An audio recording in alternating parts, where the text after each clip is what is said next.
Boyguild er spredt for alle vinde. Ingen af drengene spiller WoW. Profetien har forudsagt, at Boyguild vil vende tilbage, hvis der kom en fed nok version af WoW. Den har forudsagt, at hvis der kom en version af WoW, hvor at du kun havde et liv, så vil de nok spille igen, lovede de.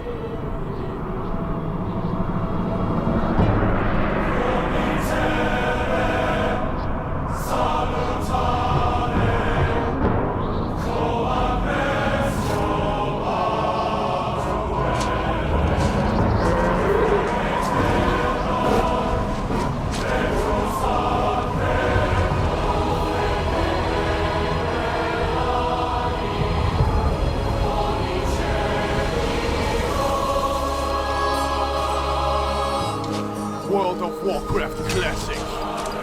Hardcore.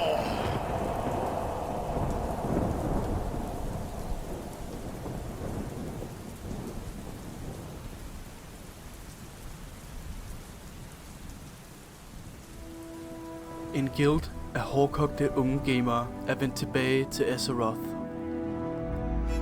De samles for at overvinde den største udfordring i WoW nogensinde. Den gælder om at komme til level 60 uden at dø. Få gamere er bygget til sådan en rejse. Ej, eller noget sick. De fleste vil gå bort. Nej, jeg kom til... Nej! Nej. Jeg kom til at attack Gammon på min backroll. Døde du? Nej. Nej, fuck, hvor er det lame det her. De færreste vil triumfere. Kun 1% af alle vil overhovedet nå til level 60. Fys, det er løgn. Og kun én vil komme først.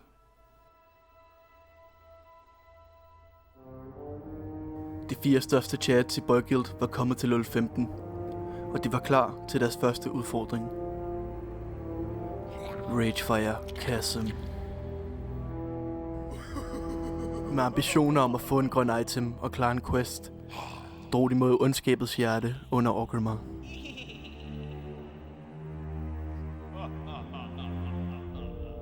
Hvad er det at sige, dreng? Jeg er pisse bange. Ja, lidt nøjeren der. Det er lidt nøjeren. Okay, så løber vi bare, okay? Nej, det rammer. Det virkede. Sygt. Okay, så bare running. Jeg interrupter den her Jeg næste. jeg tog på. Hey, men det kan jeg ikke. Jeg tårner shamanen her. Drengene spillede computer så godt de kunne, Kan du tårne en del? Nej, jeg har ikke rage. men de kunne mærke, de var i undertal. Ja, de står ikke så fedt, de der. Nej, det gør de altså ikke. Kan vi tage 4? Skal jeg sabbe en? Ja, vi kan godt tage dem, drenge. Au. Stomp. Ja, okay. Jeg lavede lortestomp. Jeg har ikke noget stomp. Shouter. Nice stomp. Okay. Jeg har den interrupt. Jeg cutter. Jeg tager den der. Jeg too much. Jeg tager den næste. Vi fokuser alle sammen på forskellige. Ja, jeg tror vi nakker Warlock. Jeg har ikke. Der kommer et cast. Den er død. Jeg kan tårne. Jeg skal bruge tårn her. Jeg tårner en. Ja, jeg har ikke så meget heal.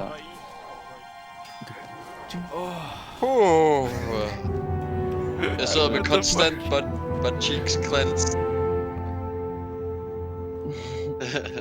Jo, lad os gå, eller hvad? Det var faktisk... Det var ikke noget. Okay, vær klar på tårnswap, hvis det er. Ja. Okay. Okay, han går nas. Jeg har ikke noget mand. Jeg løber lige. Jeg tårner. Pot, jeg får pot der. Tårner den her. Jeg tror, der er kur. Jeg får den nok efter. Bare lad den komme. Nej, gør jeg. Løb. Jeg er spottet. Punching.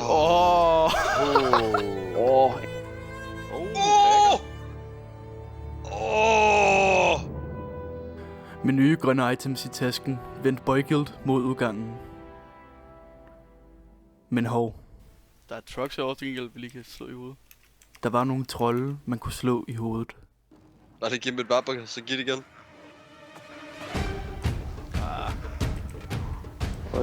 Der går. Potentielt 4. Lad os bevæge bagud, bevæge bagud.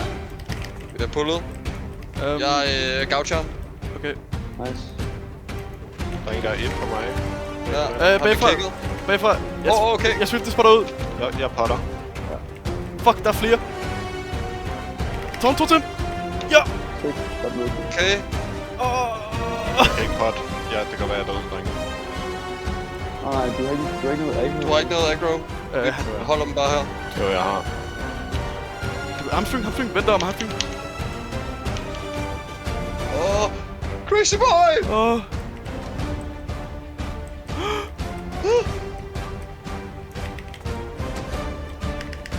Hero! Løbe. Gaucher! Okay. Hive på dig her. Tårn til. Vil du ligge her? Nej, det gør jeg. Jeg har hamstringer. Jeg er low. Okay. Shit. Gaucher! Løbe. Oh my god!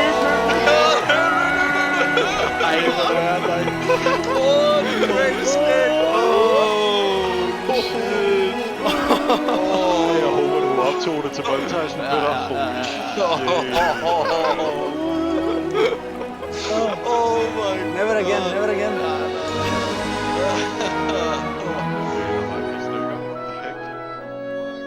Fuck, der var mange, mand.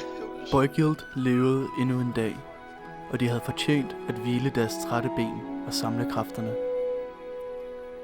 Men inden længe måtte de sætte ud i verden igen, og ikke alt vil gå som forventet. Gå.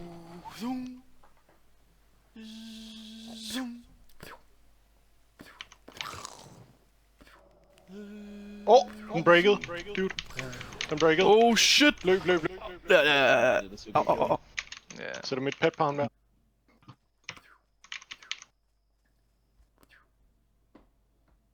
Ej, jeg er syg nok. Fuck, ham er på mig nu. Jeg kysser ham.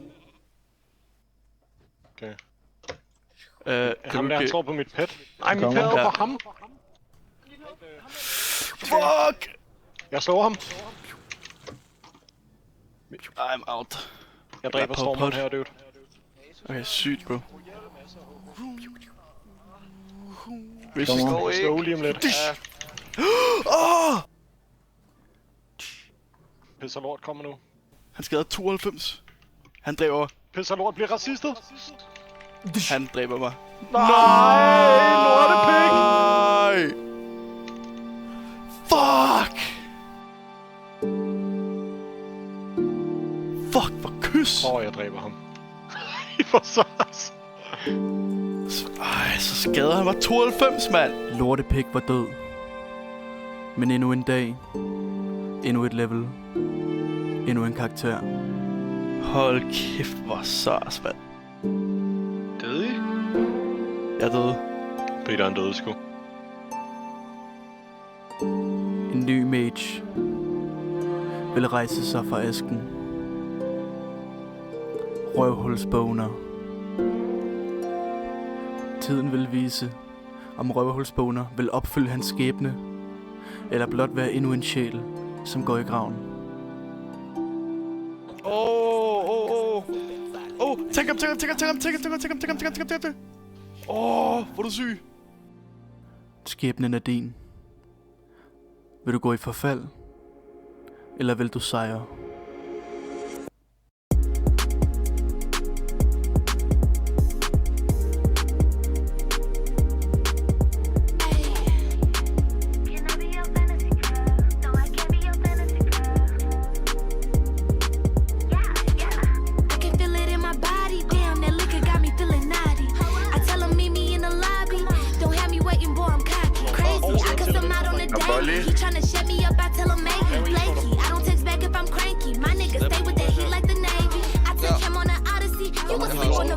Nødt til at kite de der turtles der, og så slå turtles de her. Jeg tager dam, tank på. Ja, det var godt, vi ikke gjorde 4, mand. I ved ikke, hvad firkantet er, hvad er der galt? Svær.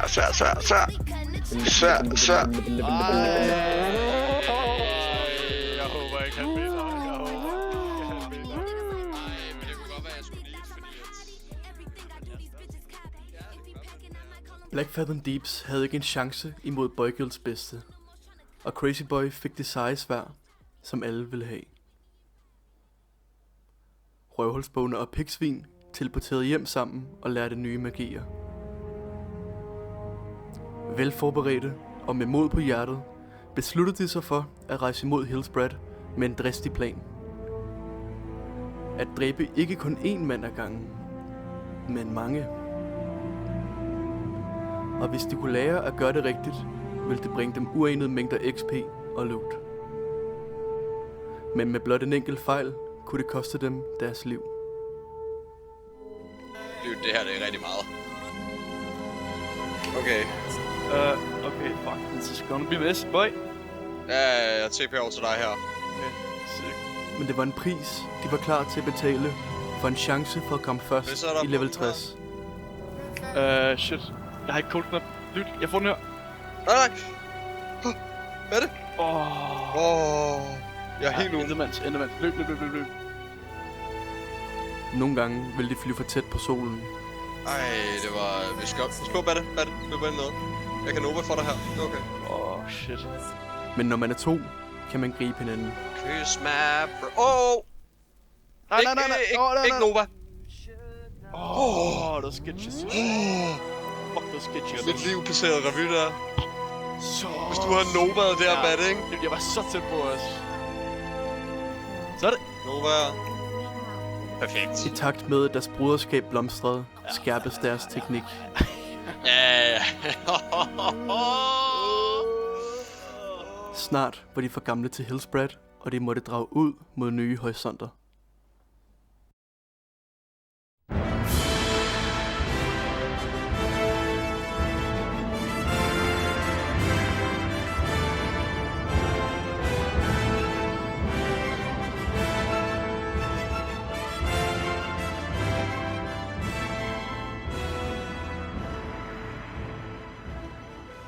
Lieutenant Valor Call. Level 38 Elite med hans 2 livvagter. Vores helte har ingen chance. Men der er en ko, der ikke har set sig for. Han er færdig. Hvis Boykild ikke gør noget nu, er hans liv over.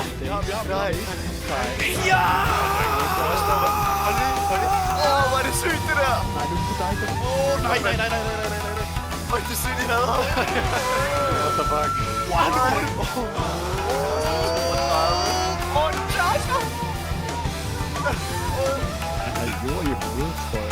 Okay, han er jule ham der, sikkert. Nej. Nu var en rammer. Hold i.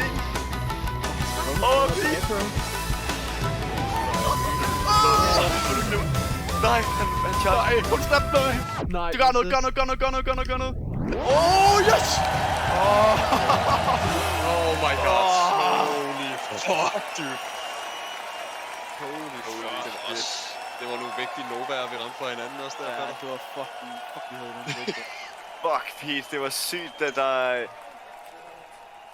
der var et tidspunkt, hvor du lige pludselig blev sådan ægte bange for dit liv. Ja. Gør noget. Ja. Gør noget. Og så rammer Nova'en. Oh my god. Så chilleren. Drengene havde reddet et uskyldigt liv for Lieutenant Valor Call og hans hesteryttere. Og de havde næsten betalt med deres eget. Og denne gang kom de levende derfra. Men hvor længe endnu? Der er ikke nogen Murlocs. Er det Murlocs? Fuck, jeg har ikke blink. Kan du sige, kom du for kolben? Nej. Bare roligt, Pete, den kommer op. Lidt Godt op. timer, Pete. Godt timer. Nej, han slår mig. Hold kæft. Okay. Nej, det er skide godt, det der. Okay. Det er okay. Stabilize. Okay. Jeg sværger, Peter, mand. Det var negativt, det gik hele vejen igennem. Røvhulsboner havde paraderne oppe, og han troede, han var klar til hvad som helst. Men det var ikke hvilken som helst bonde, der ville gøre det af med ham. Det var Lieutenant Valakol.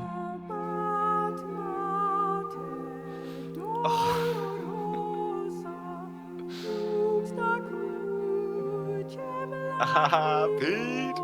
Forstår jeg godt, du er ked af det, Peter. Røvhulsboner havde sænket paraderne i kun et enkelt øjeblik. Han havde ryggen til der, hvor de onde hesteridder patruljerer. Og for det vil han blive slagtet sammen med hans drømme om at være den første i level 60. Han var så forbløffet over uretfærdigheden, at han glemte at optage det. Nedslået, besejret og tilintetgjort. Hans rejse var slut for evigt, og han ville aldrig vende tilbage. Hans efterkommer, Boima, var ivrig og havde spillet indtil klokken 3 om natten for at komme i level 19. Hans ambitioner var høje, men det var de selv samme ambitioner, der ville føre ham i graven. Han vidste ikke, hvornår han skulle stoppe. Han var jo bagud. Alle de andre drenge var meget højere level end ham. Og han tænkte, det går sgu da meget godt. Så han tog et pul mere. Og som kun 19 år gammel, ville Boima gå bort.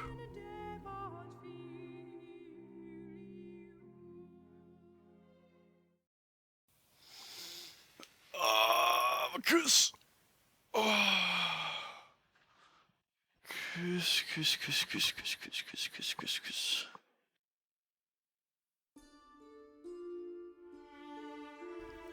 Inden længe ville Boimas efterkommer, Pep Madras, overstige hans fars level. Men ligesom hans far Boima, respekterede han ikke hans dødelighed. Eller det er sgu lidt nøjeren. Ser det ikke lidt nøjeren ud, det her? Jo, det ser lidt nøjeren ud. Fuck! På kun 2 dage ville Pep Madras komme i level 27. Han spillede ind til klokken 4:30 om natten, og han blev ved med at tage mere og mere risikable puls. Og han havde ingen anelse om, at skæbnen var lige om hjørnet. Holy shit. Gang på gang ville han sætte hans liv på spil for lidt ekstra XP. Stop. Han var stædig og forhastet, og han tog unødvendige chancer.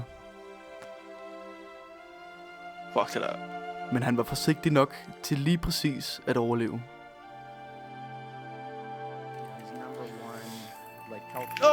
Fuck! Han slap afsted med det, indtil skæbnen førte ham til Desolace, hvor han ville forsøge at farme ranged mobs og casters. Dette ville være hans sidste fejltagelse. Men ligesom hans bedstefar Røvhulsboner, glemte han at optage hans sidste øjeblik. Pep Madras fortjente den lærestreg han fik, og han kunne kun håbe, at hans efterkommer endelig ville lære af forfædrenes fejl. For han var den sidste chance, hvis der overhovedet stadig var en. De andre drenge var i level 35, 40 eller endnu højere, og hvis han skulle nå først i level 60, var der ingen tid at spille.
Rådne Ole var nu den anden højeste level i hele Boy Guild.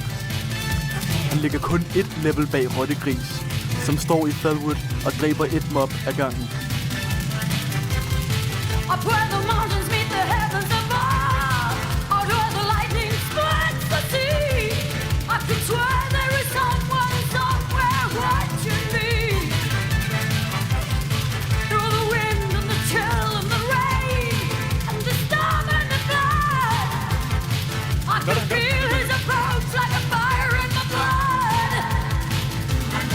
Det er bedre. Shit.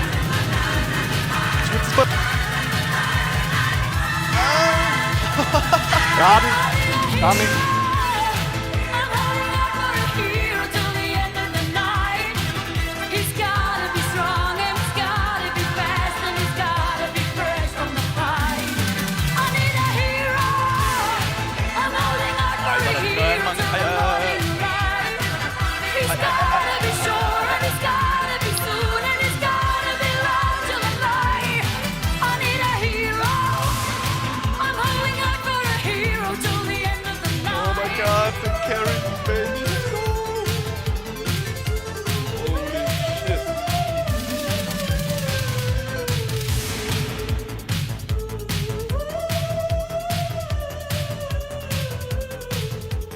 Efter over 100 timers gaming var Rådne Ole kun et par enkelte skridt for at opnå hans største drøm. Ingen troede på ham, men han var den første til at komme i level 60. Og hele Orgrimmar skulle se det.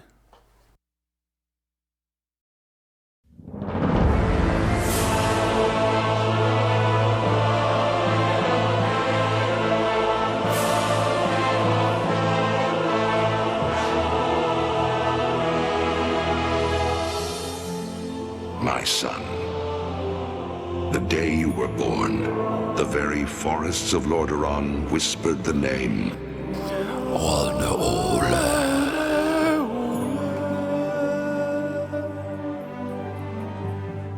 I watched with pride as you grew into a weapon of righteousness.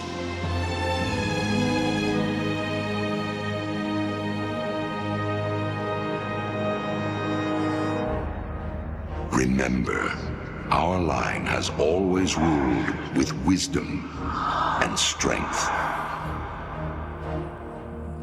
And I know you will show restraint when exercising your great power.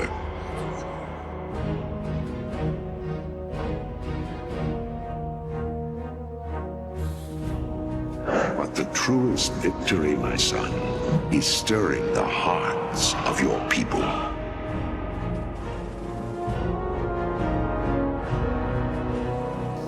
I tell you this, for when my days have come to an end, you shall be king.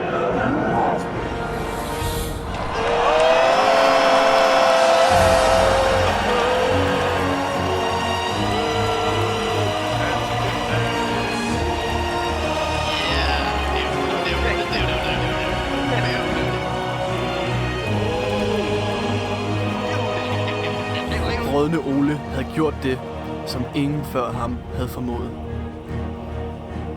Han havde nået level 60 uden at dø en eneste gang. Men han var ikke færdig endnu. I jagten efter guld og rigdom bedrog han ud i verden endnu en gang for at besejre ondskaben. Her vil han trække hans sidste åndedræt. En patrulje af onde skabninger lå i baghold og henrettede Rådne Ole, før han kunne nå at reagere. Han kunne ikke tro hans egne øjne, og i chokket glemte han at optage hans sidste øjeblik. Var det virkelig sådan, det skulle ende? Slagtet som en hund i et fejt baghold, uden så meget som en chance for at kæmpe tilbage. Han havde slet ikke nået alt det, som han ville. Han nåede kun lige at smage frugten af hans arbejde, før han blev lagt i graven. Rådne Ole var død, men ikke glemt. Og hvis han kunne have haft et sidste ønske, ville han have ønsket, at hans søn ville overgå ham. Men der var ingen, der kunne bære den byrde. Måske ud over en. Forretning, den sidste i rækken af et legendarisk stamtræ, vil forsøge at fuldføre hans fars ønske. Og med arven fra hans far købte han 1000 stænger dynamit og det mest OP gear, man kan få på AH.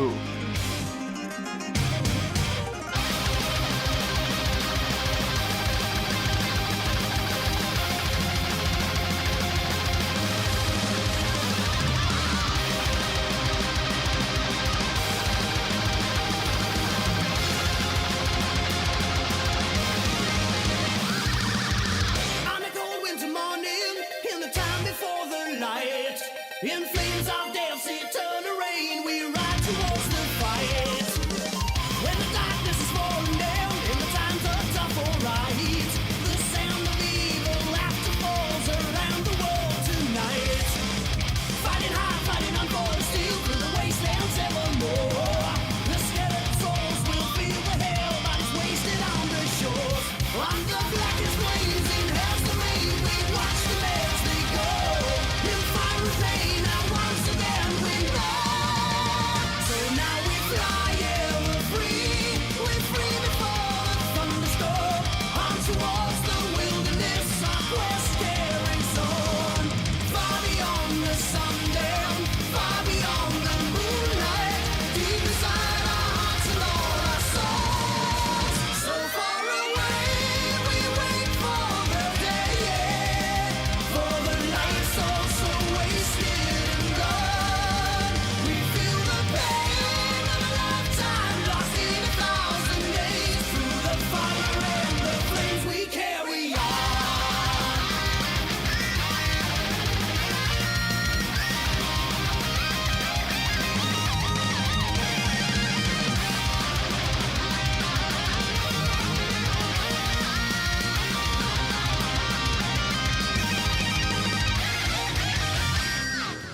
Forretningen levelede lynende hurtigt, og han kom i level 47, før nogle af de andre overhovedet var nået level 60.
Forretningen kom i level 60 i uhørt tempo, og han havde ingen intentioner om at slippe speederen. Så han gik direkte i grotten for at smadre de onde og tage deres ting.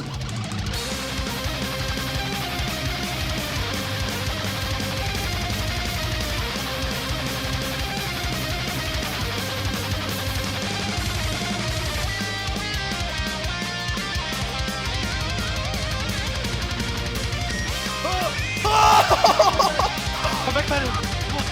What?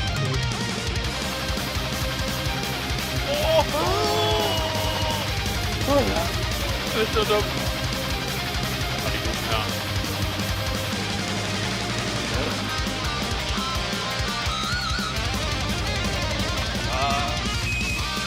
De De onde havde ikke en chance imod Boygilds samlede kræfter, og grotterne blev tømt for ondskab og slamsuget for loot. Imellem grotter tog forretning ind for at lave gravrøveri i Zul'Farrak. Men først, parkour på væggene.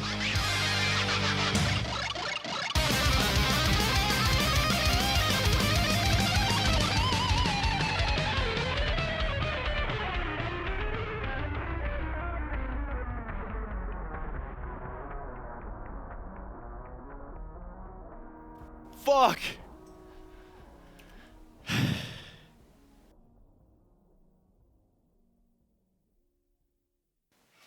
Oh, fuck!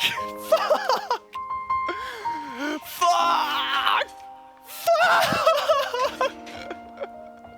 Fuck, hvad laver jeg? Nej! Nej! Nej! Nej!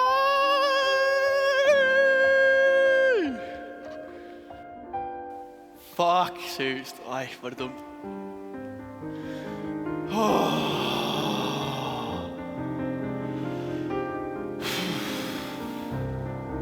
Holy shit. Fuck.